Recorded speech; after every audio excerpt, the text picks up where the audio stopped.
Good afternoon. Welcome to today's Region 7 Disaster Health Response Ecosystems webinar in the series of monthly webinars. Today's presentation is, Are You Ready? Community Members as Responders During a Disaster. This presentation is accredited for continuing education, physicians, nurses, and EMS personnel.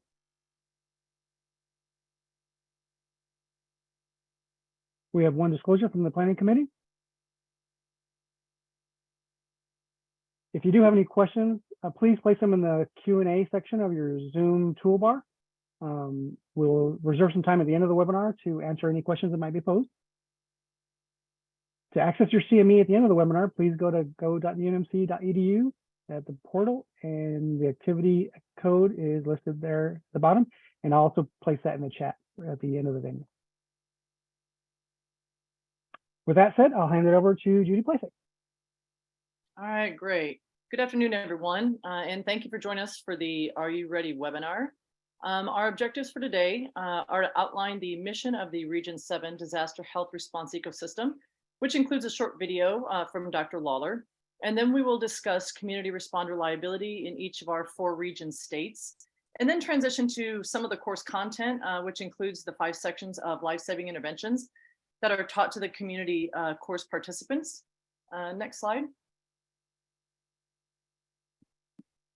The purpose behind the Are You Ready course is to build disaster preparedness at the community level to help provide better outcomes to individuals affected by disaster. So for example, in Omaha a few weeks ago, there was a young male that entered a Target store.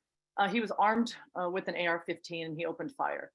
Fortunately, there were no casualties, but there were really many accounts of how the employees and lay people in the store came together to help each other as they face this potentially life-threatening situation. And so these actions all occurred before police and EMS arrived. And it's really what our focus is with these courses, is training community members with some basic skills so that they are positioned to provide aid, should they find themselves in a life-threatening situation or disaster type scenario. Next slide. So here's an example of one of our course, community course agendas. And the agenda really is pretty flexible. What we've done thus far is include the introduction, the liability as a community responder section, and then the until help arrives content as the core elements of the course. And then depending on the time or request, depending on the time or the request, the American College of Surgeons Stop the Bleeding or the CPR courses can be added. And then as far as costs to the participants or the requesting organization, the grant currently covers the expenses for the course. So next slide.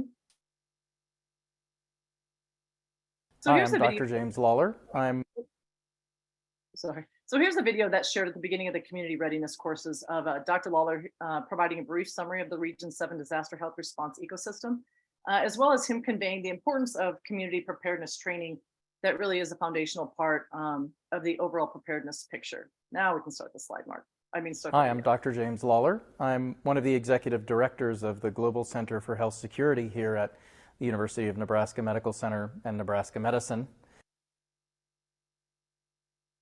And I am a co-lead for our Region 7 Disaster Health Response Ecosystem. Wanted to take a few minutes to introduce RDHRE to you and to talk a little bit about what we're trying to do.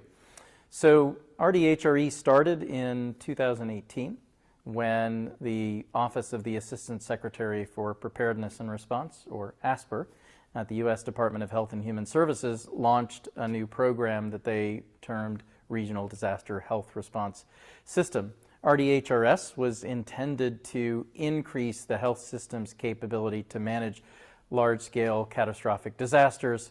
Obviously, this was relatively prescient as we have just now experienced and continue to experience a large-scale catastrophic health emergency in the COVID-19 pandemic. In 2018, our vulnerability to large catastrophic health emergencies like pandemics, like earthquakes, and other health emergencies was recognized, and as was the vulnerability and fragility of our health system, which unfortunately we have experienced firsthand here over the last 2 years. So in 2018, we were one of 2 sites, along with Massachusetts General Hospital in HHS Region 1 in New England, to launch a new RDHRS program. In the subsequent years, they've added 2 additional sites, one with Colorado Health Systems in Denver, and also Emory University in Atlanta, just joining as the most recent addition. Our RDHRS program was a little bit different in its approach, which has been a great opportunity to look at how different regions address their critical vulnerabilities. We wanted to produce something that would create a sustainable ecosystem, a diverse and robust health system and community effort that would provide a long-standing and sustainable way to approach our health system vulnerabilities for large catastrophic health system emergencies. And so our approach has been to build that community-wide sustainable ecosystem. One of the major ways we're looking at doing that is to boost community involvement with the health system in creating coordinated and comprehensive response across the whole fabric of a community. That includes involving first responders, emergency management, but also individual citizens and private sector businesses into our health emergency response. And I think there's been some great examples during the pandemic of where that's happened. We also want to try and develop sustainable economic incentives and mechanisms to provide funding for long-lasting and sustainable efforts in health system response. And finally, we want to bolster the capacity and the capability of the health system itself, our hospitals, our clinics, and our providers to be able to provide sustainable health emergency response that can call on the resources from the community at large. So welcome your participation and involvement with our RDHRE project. I'm grateful that you are here to be a part of our team as our region continues to move forward in developing new capabilities to manage large-scale health emergencies, and look forward to working with you all in the future. Thank you. Next slide, please. So as Dr. Lawler mentioned, community members are an important part of our ecosystem approach. And as a part of that, we have to consider liability. What risk or liability could a person incur if they jump in to help someone experiencing an emergency, regardless of the outcome? We include a section on the Good Samaritan Law and state laws regarding liability as part of the course content. And as laypersons, not EMS or healthcare trained, there may be inherent hesitation for them to respond for various reasons, and perhaps one of those being liability. So we want them to be aware of the protections in their state. So to kind of sum up this wordy slide, in Nebraska, Iowa, or Kansas, if you are a layperson voluntarily acting in good faith during an emergency and you're outside of a hospital, the Good Samaritan Law provides liability protection. Next slide. But Missouri is the exception in that Missouri's Good Samaritan laws only offer civil liability immunity for those who have medical training or experience. So the Good Samaritan, quote, protection does not apply to laypersons with no training in Missouri. So in the last section on the slide, the statute offers trained community members some liability protection. So this statute also emphasizes the need for community members to undergo first aid training to prepare them to potentially respond in a disaster. Next slide. So we certainly don't want to discourage, anyone from helping during an emergency, but I think the decision to help is always, a personal one at the end of the day. And so this FEMA Until Help Arrives course, it does a nice job of combining both didactic with hands-on activities to train laypersons how to effectively and safely respond. Next slide. So this course was developed as a collaborative effort between the CDC, FEMA, ASPR, the Medical Reserve Corps, and the Department of Defense, Uniformed Services, University of Health Sciences. And the content provided as part of the course has been vetted by established and leading organizations in this field, such as the American College of Emergency Physicians, the American Heart Association, the American Red Cross, and the Committee for Tactical Emergency Casualty Care. The You Are the Help Until Help Arrives training in this course is intended to assist the public to minimize injury or death in emergency situations. Next slide. And the overall goal of the course is to teach participants basic skills to keep people with life-threatening injuries alive until professional help arrives. And so I think it's important to emphasize that the focus is on community members responding before EMS arrival. We're not teaching them to work as an EMS responder or in any way to impede the EMS response. So whether it's, a weather event, as you see in this image, an active shooter situation, a car accident, or even a home improvement accident, the emphasis in the course is on what you can do or what assistance you can provide until EMS arrives, and then care is handed off to trained personnel. Next slide. So during the course, there are a few graphic videos. The video that I'm going to show you next is a snippet of the Las Vegas shooting that was put together by the New York Times. The video shown during the course,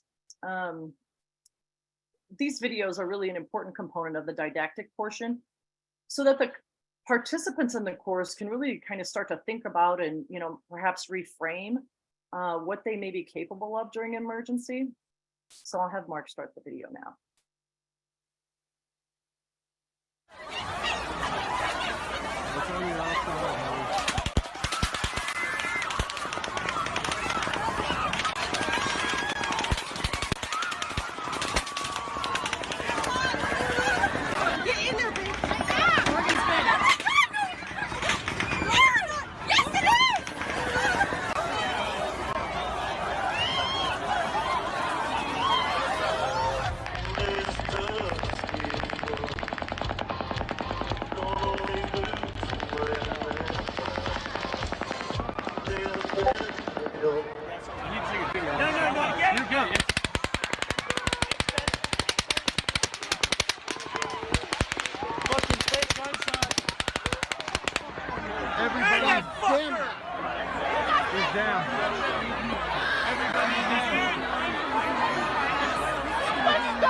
You're okay, let's go. We can't go yet. So we can't go yet.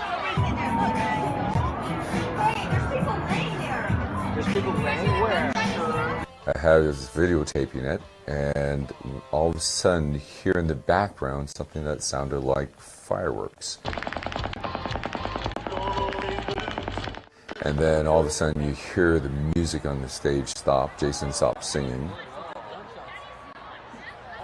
And then the lights on the stage went off. Hey, right now, we need your truck. We just need to get people over to the hospital, okay? Okay, go ahead. Put them all in the back. Okay. Can you pull over towards the side over there? You know what? This person right here. Hold up. Can we get this person in here? Oh my God.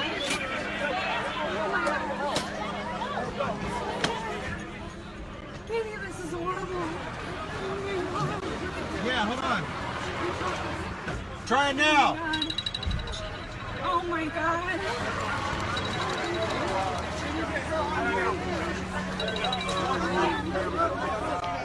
Through investigation and response, we determined there was a shooter on the 32nd floor of the Mandalay Bay. Officers responded to that location and engaged the suspect at that location. They're trying to get out of here too. Is she shot too? So I've seen this video several times, and one of the sticking points to me are that people went from having fun, enjoying a concert, to life-saving action. They were moving people to safety any way they could. And what we learned later from one of the chief nursing officers of one of the facilities that received many of those patients that night is that those patients that made it to the hospital all survived, which in my opinion can only be contributed to the immediate life-saving actions provided by many of the people who were lay people at the scene. Next slide, Mark.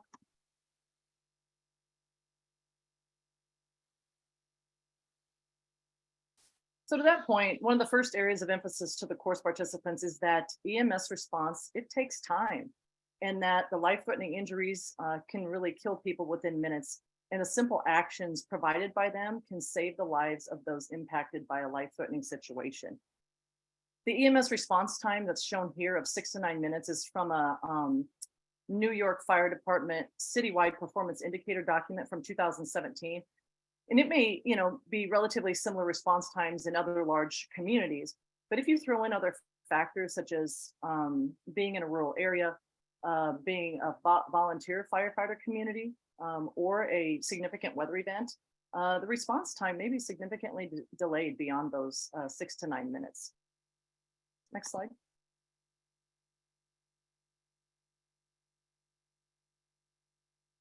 So the chain of survival is just another visual used to convey the importance of how providing initial care at the scene keeps people with serious injuries alive.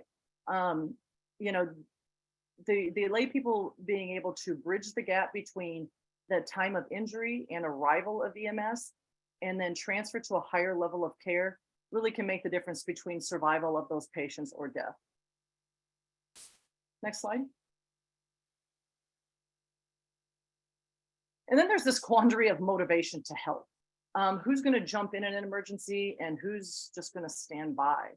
The content in each of the boxes on the screen came from research that the CDC conducted to better understand what motivates people to help others or to hesitate to help during an incident. When people are most likely to help, and then what may inhibit their action.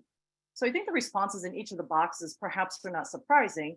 However, until one is in the situation, I think it's really difficult to 100% predict how somebody will respond. And so really the message emphasized in the course is that in every situation, the choice to act is, the choice to act or not, is really a personal one, and there's really no right or wrong choice. Next slide. So continuing the conversation with this same kind of social psychological phenomenon, and explain to the course participants that people's reaction to a distressing situation, this stuff has been studied over the years, and that acute reactions and responses are really individualized is an important message. And it goes back to the choice to act or not, and that it's individual. Maybe some of you have heard of this concept known as diffusion of responsibility. This was formerly known in social science as the bystander effect, which is what I was used to it being called. But diffusion of responsibility refers to this notion that those who witness an emergency in a group, they may not step forward immediately because they assume someone else is qualified, more qualified or more prepared than they are. But then once somebody in the group acts, others quickly follow. So I'm going to share this video with you. It's graphic, but I think it helps to illustrate this concept. Mark, can you start the video? Get them out of the car. Unlock it. Pull the Get door. them out of the car. Oh, hurry up. Somebody who knows. Is someone under? Oh my gosh. Is someone under the vehicle? The biker's under. Oh my gosh. Oh my gosh. Hurry. Don't let it blow up. Come on. No. The biker went under, do you think? Oh my gosh. Everybody, 1, 2, 3, go. Come on. Go. Oh, go. You can do it. And then what's bad is that it's blowing. Get out. Somebody grab him. Holy crap. Hurry. Oh my heck. Come on now. Oh my gosh. Oh my gosh. Oh my gosh. Somebody at least do some CPR on you. I've been trying to see if he's alive. Looks like there's an officer down there. Holy crap. And is anybody in the car? I saw a car burn all the way. He doesn't have his helmet on. That biker didn't have his helmet on. Moving. Stupid. Holy crap. I lifted the car up and one person dragged him out from underneath the car. Oh my heck. And I have it all. You all have it all on video? Yeah. I can't believe it. Oh my gosh. I have never seen something like that. You didn't see the actual when somebody's trapped and trapped like that. They have enough adrenaline to do something like that. I am afraid.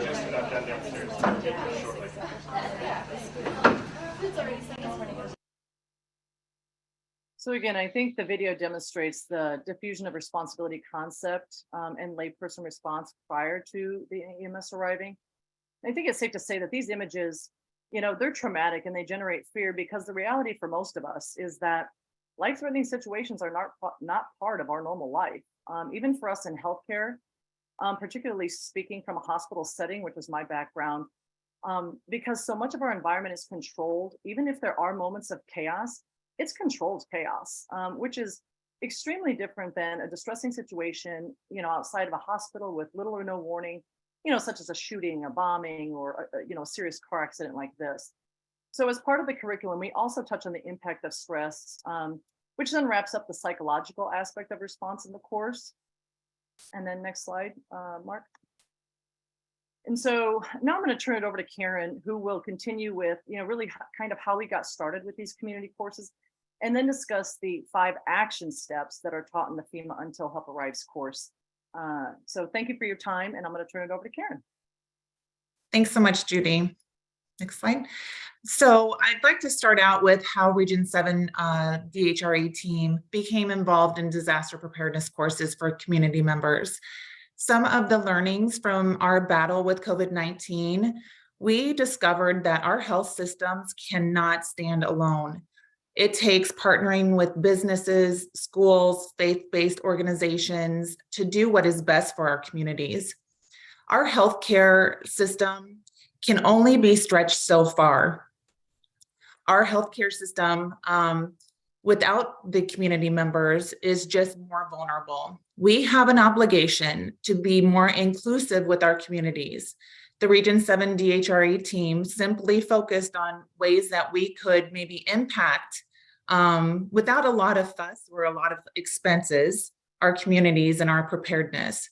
So we partnered with an organization in Omaha called Heartland Workforce Solutions, and we piloted this course. We were able to use their space for free. In return, we provided the education for their community members so they could provide life-sustaining help to individuals until help arrived. Our intentions today are to provide a brief overview of the course and to see if anyone in our Region 7 would like to partner with us so we can offer this course statewide throughout our states. Again, as healthcare workers, we have an obligation to make our communities safer. Next slide. So we kind of focus on 5 pillars that we teach for the course. It is empowering that we teach our community members life-saving measures. We also like to teach them how to keep someone alive until help arrives. Geographically, we all know that our states vary greatly and that our response times can greatly differ too.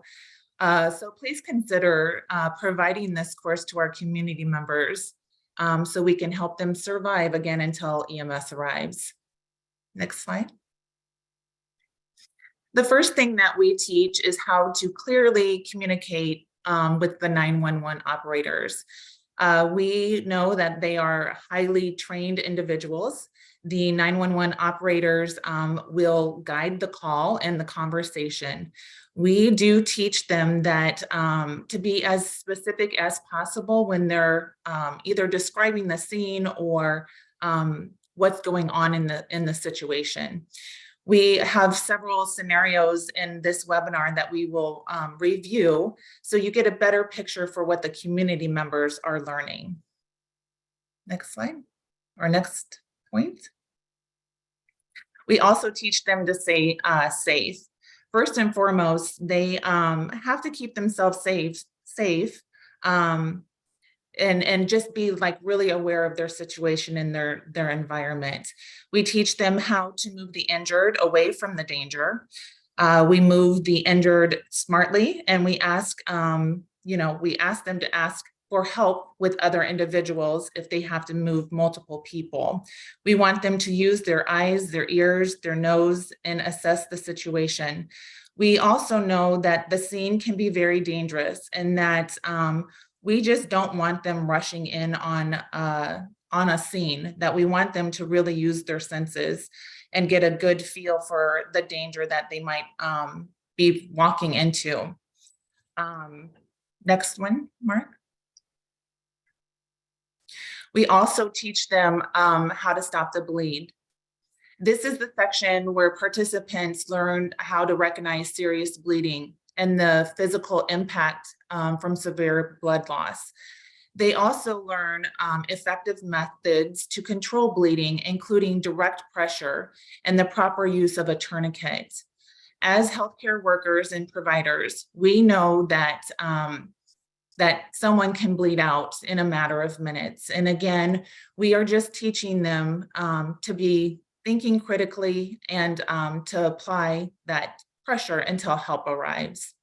So next, we're going to just watch a short video. I think it's going to start automatically, Mark. Any first responder will tell you that it is rare, really rare, to show up on any scene, whether it's a fire, whether it's someone sick, whether it's a cat in a tree, where someone isn't trying to do something. We do a pretty good job as professional medical response. We do a good job getting there quickly, but when we get there and nothing's been done, when we get there and there's been a huge time lag, when you get there and it's been 30 minutes, and the person is now cold, and we know getting hypothermic, getting cold when you're traumatically injured kills you. We know that. The person is in a position where they can't breathe well, right? And they haven't been getting enough oxygen. That kills you. We know that. 30 minutes is a long time. The person who's bleeding and they continue to bleed and there's a giant puddle of blood on the ground which should be inside that person's body. We know that. So can we keep them alive? Maybe. But it's going to be way harder if we don't have that citizen helping us out. It's a team. We're a team. We're here to help you. We need you to help us. People are afraid because they don't have formal training that they might make the situation worse. Really, it's very, very hard to make the situation worse. If you're in a situation where someone's suffering some kind of life-threatening emergency, it's pretty hard to make it worse for them than it already is. It's much better to try to do something. You're very unlikely to cause them harm. So it's better to, at least give it a shot. It's a difference between life and death for that person, because we are quick, but we're not that quick. If people knew that they could intervene and do something immediately, would help enormous numbers of people. The worst thing you can do is just stand by and do nothing.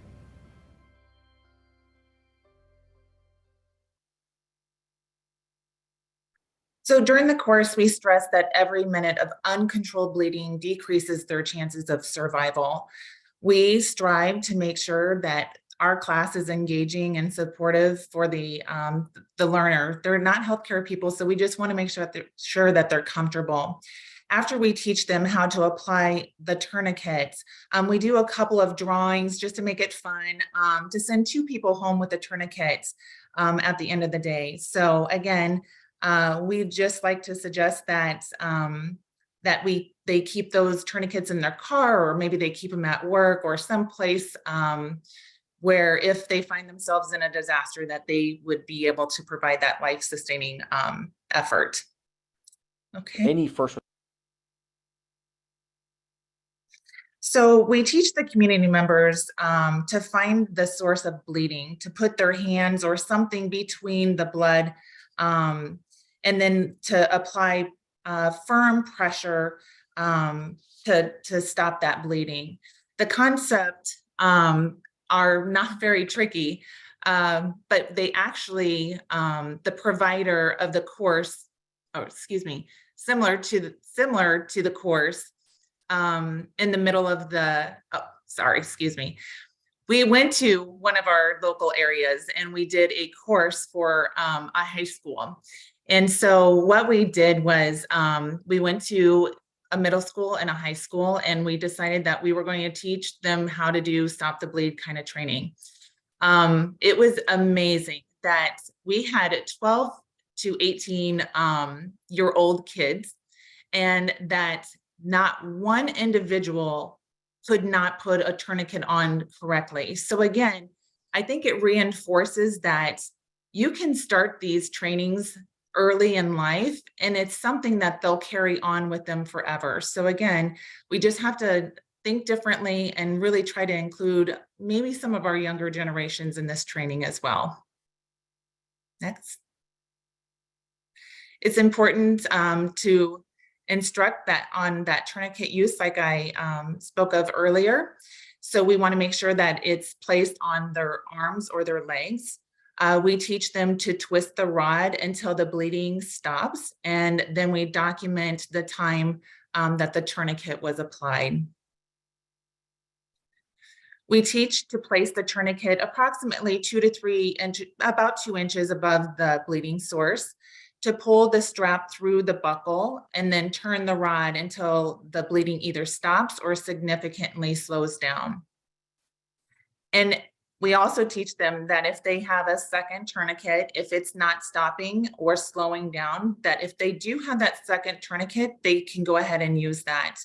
They also learned to never remove that tourniquet, no matter how painful it might be for the injured. And then lastly, we focus on the position of the injured. We focus on letting the injured person position themselves if they are conscious. They might have to elevate maybe their feet or their limbs, but we should never force somebody that is conscious into a position. We want to make sure that if they need to be in a tripod position to expand their lungs, that we just let them kind of position themselves. Next. Until using that recovery position for the unconscious victim, we covered that as well.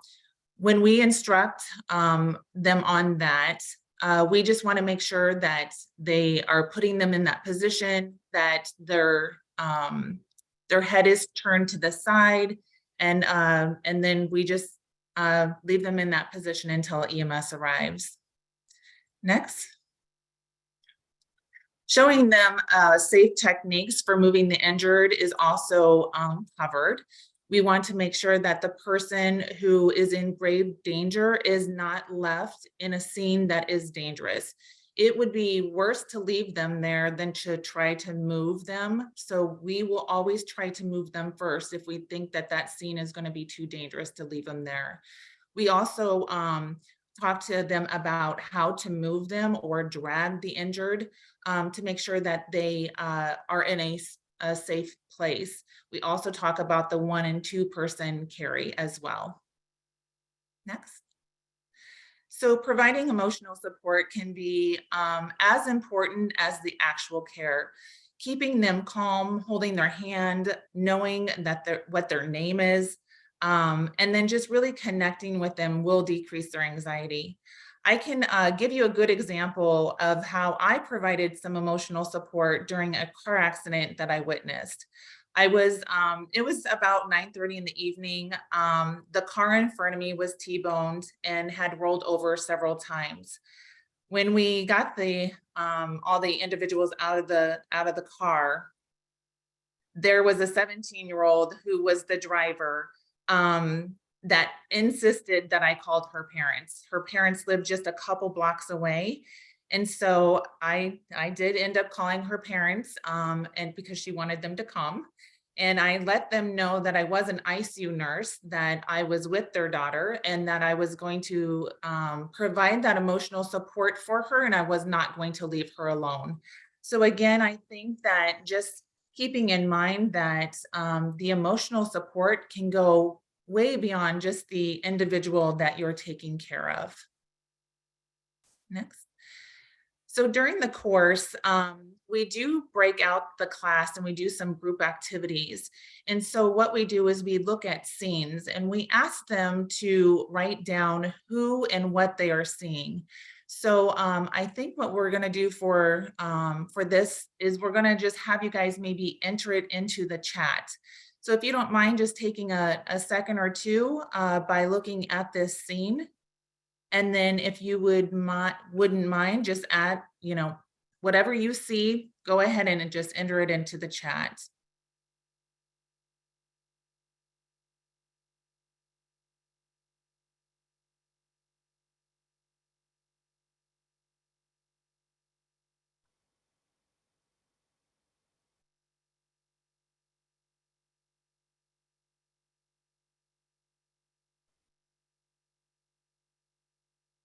Mark is going to go over some of those. That looks like the chat is disabled, Karen. Sorry. Let me see if I can fix that real quick. Okay.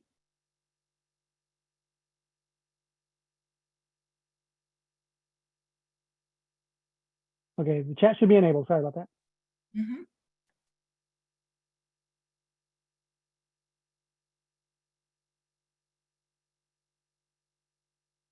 So what kind of things are you seeing in this scene? So in the chat, we're holding victim's hand and calling for help. Scene does not look safe. There's a man on the phone holding the victim's hand, providing some support. He's trying to hold her hand. A person's providing support for someone injured. The gas tank is open. Mhm. The victim is awake. Responders calling for help.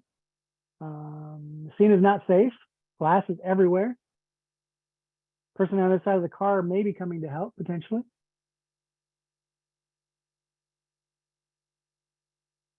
That's awesome. Thank you for doing that. We're going to look at one more scene. It's going to be from the Las Vegas shooting. So if you can, again, just make your comments in the chat box. What do you see in this scene?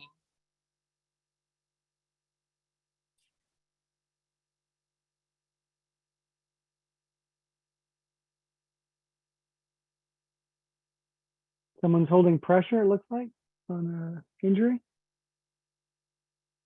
Shirts are being used to stop the bleed. There's people calling for assistance, people calling for help. Improvised bandages.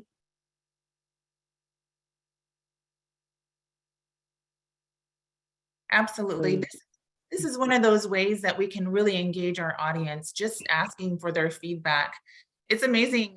What I noticed first was there's not a lot of belts going on these people who are, at this concert. So what, did they take their belts off? Did they use it as a tourniquet? So I think it's just a good way to kind of gauge your audience as well. So thank you for participating in that. Next. We also foster activity discussions during the course.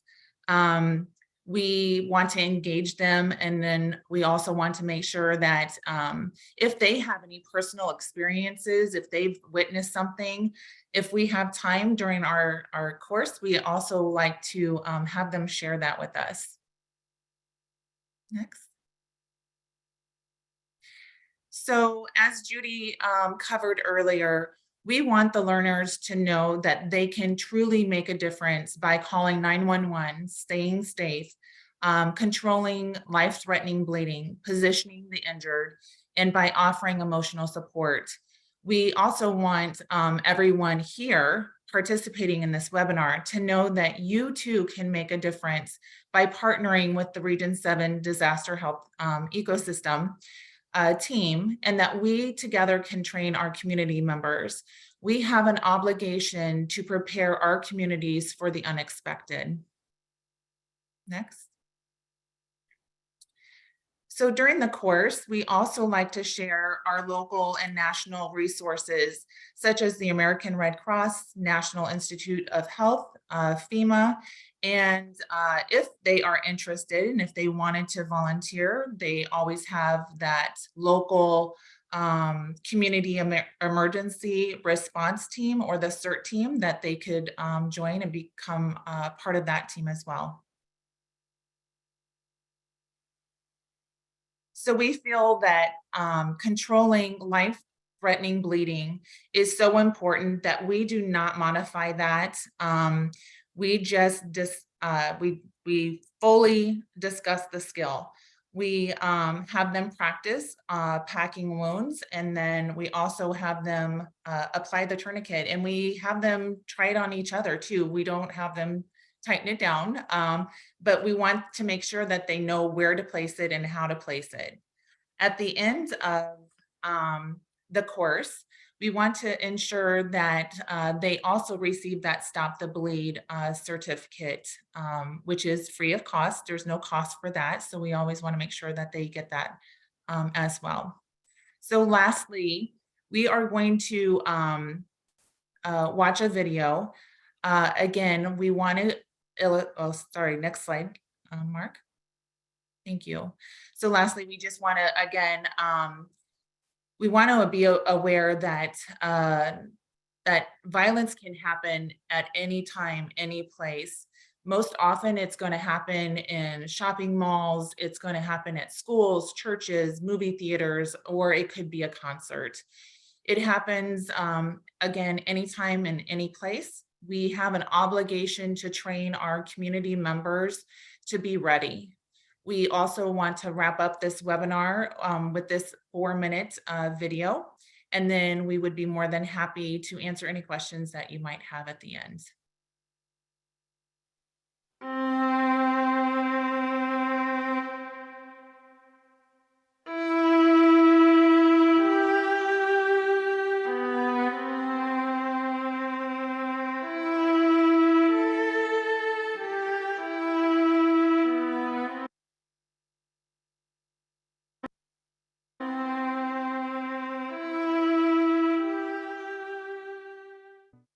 The first sign of trouble came in at 12:39 a.m. 315 and 314 for a shooting at Century Theaters, 14300 East Alameda Avenue. They're saying somebody's shooting in the auditorium. And there is at least one person that's been shot, but they're saying there's hundreds of people just running around. 3 minutes later, the first officers arrive on the scene. 453, I have a party shot here. I need rescue hot. We got another person outside shot in the leg, a female. I got people running out of the theater. They're shot. Emergency 911, this is Joe on a recorded line. Somebody just opened fire at the front line. Our officers responded to a nightclub shooting where Christina Grimmie was shot and killed. 24 hours later, another killer was waiting, driving to Orlando from his home 2 hours away, heading into the city on Interstate 4, heavily armed. The target, the Pulse nightclub, a popular spot in the city's gay community. Inside, it was Latin night. Our regulars were out, having a good time. We were all in a great mood. We were in the club dancing. 1 or 2 minutes after alcohol was done, all of a sudden there was a shot. Shots fired, shots fired, shots fired. An off-duty police detective working security at Pulse, Adam Gruler, radioed in. Shots fired, 1912 South Orange Avenue, shots fired, multiple down. Signal 43 on Patrol East. What does that mean? Emergency assistance. We need you 5 minutes ago. Officer James Hyland arrived in his personal pickup truck, which was quickly turned into a makeshift ambulance by his partner. We didn't have any ambulances or anything there. He just started loading people up, and he just jumped in the truck, and I left it unlocked, and he was just going back and forth, doing one run after another, after another, after another. But others could not be reached, and they used their phones to call loved ones, who then called 911 and pleaded for help. My girlfriend's in the bathroom. There are now 4 dead in the bathroom and 2 shot. They're bleeding out. If somebody doesn't get there soon, they're going to die. Yes, my son was shot in the club in the Pulse in Orlando, and he's still in the bathroom when he's bleeding. He got shot, and nobody's going in for it.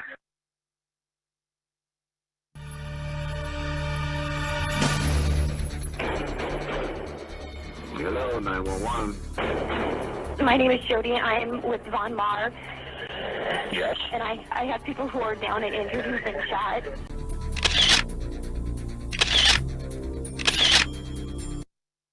All of Omaha was saddened and in shock over what had happened in the office of Millard South High School. An angry student who had just been suspended returned to school and opened fire. He murdered a beloved assistant principal, critically injured the head principal, then killed himself. This was the scary, dramatic scene at Millard South 5 years ago.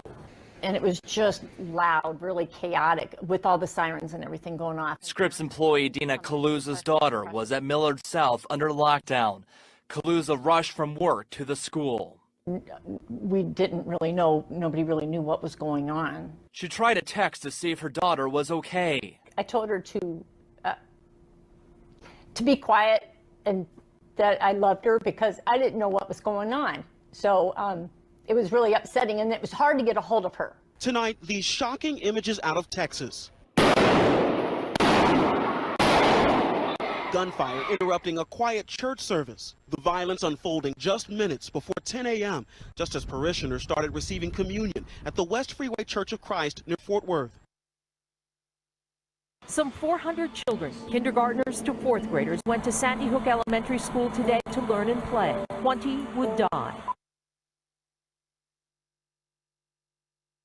Thank you, Mark.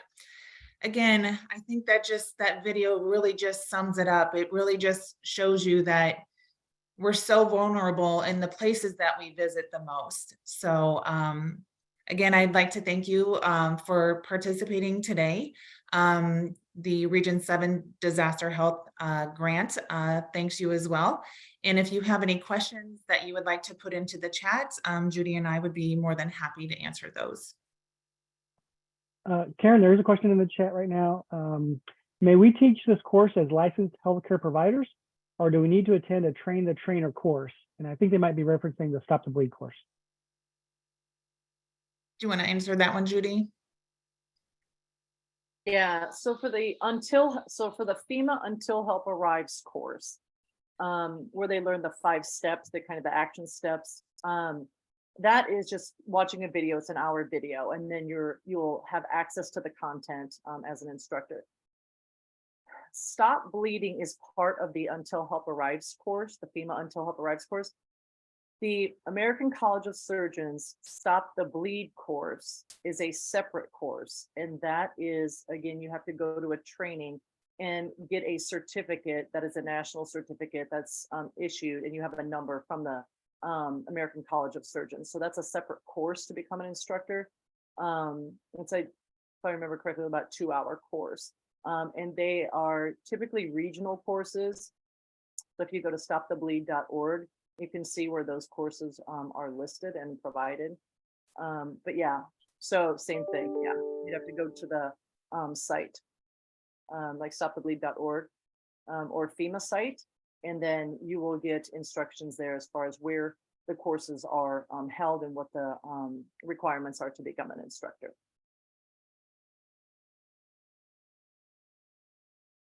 There's a question, will you send this recording out after today? So the webinar will be posted within 5 business days on the website that you see on the screen right now, Region 7 RHDRE. And we also have our previous webinars are also posted there as well. And I think that's the last question that we have, unless anybody else wants to jump in. I guess I would have a question for the participants. Is in your regions or your states, are there courses like this being provided regularly? And if so, where, what kind of, where are these courses being provided? And what kind of venues? Are they churches, church related, or kind of a YMCA or a school-based thing? If anybody has any comments regarding that, we'd love to know if this kind of community resource is available in different states or different regions.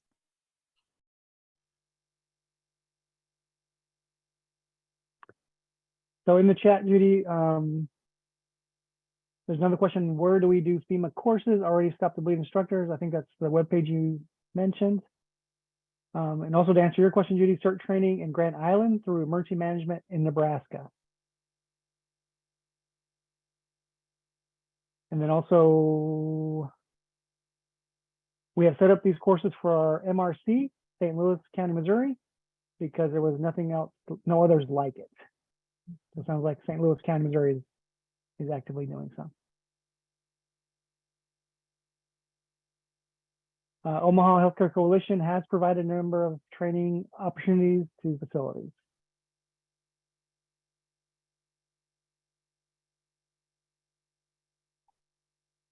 Great, it's good to know that it's out there and about, and you know, hopefully what we hope to do is, again, extend this even farther through Nebraska, and then, you know, throughout the region. It'd be great if we could, you know, make this area of our preparedness more robust, and including our community members.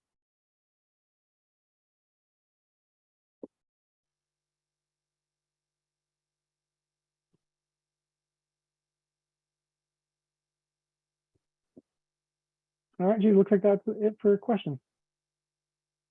Great, thank you, everybody. Thank you for all attending. Once again, the webinar will be posted within 5-7 business days at the webpage listed above. You can communicate with us through LinkedIn or Facebook. If you're interested in our courses coming out to your region, please definitely let us know through the same link where you registered. And for that, we will close it up for today. Thank you for your attendance.